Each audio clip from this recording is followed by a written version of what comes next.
voici une toute petite capsule dédiée à la manipulation de formules dans le cas de la masse volumique. Donc la masse volumique, vous le savez, est une grandeur qui permet de caractériser un matériau ou une espèce chimique. C'est le rapport entre la masse d'un échantillon sur le volume de cet échantillon.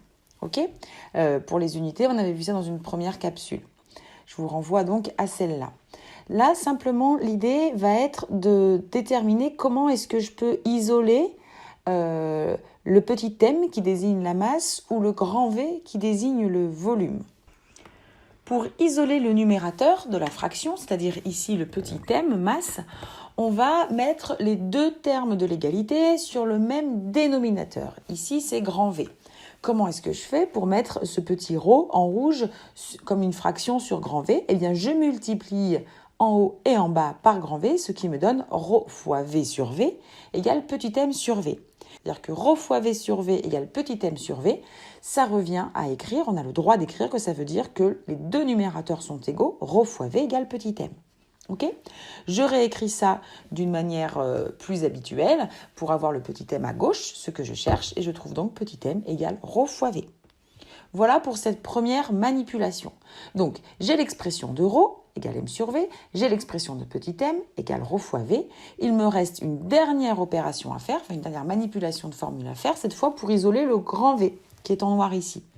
Eh bien, si je repars de l'égalité petit m égale ρ fois V, pour isoler ici le facteur de cette multiplication, de ce produit grand V, eh bien, il suffit que je fasse passer le petit ρ de l'autre côté, et l'inverse de la multiplication en mathématiques, c'est la division. Donc, je fais passer le ρ sous le m sur grand ρ égale grand V. Okay, je réécris ça d'une manière encore une fois plus habituelle. C'est uniquement une habitude qu'on a souvent d'écrire ce qu'on cherche du côté gauche de l'égalité, mais c'est exactement la même chose. Donc ça fait grand V égale petit m sur petit ρ.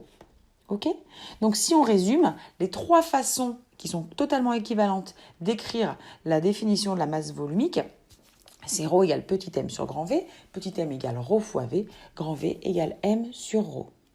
Pour vous aider à retrouver ces formules ou à vérifier en tout cas vos formules, je vous propose de remplacer en fait les termes ρ, m et v par des chiffres.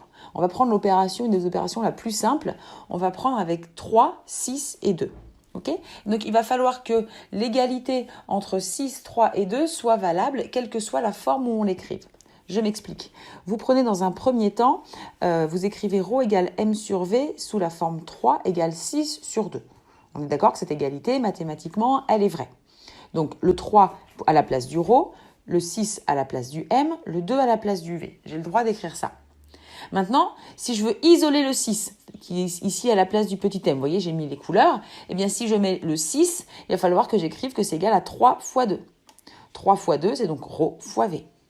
D'accord?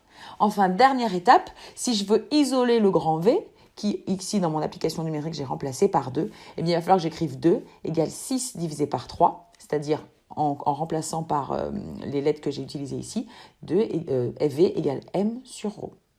Voilà, cette petite aide de passer à des valeurs numériques permet vraiment de vérifier qu'on ne s'est pas trompé. Donc voilà, vous pouvez soit utiliser les couleurs, soit sur votre brouillon, utiliser cette petite astuce pour vous aider à vérifier que l'écriture et que la manipulation de vos formules a été correctement réalisée. Voilà, j'espère que c'était clair. Je vous souhaite une très bonne journée et je vous dis à bientôt.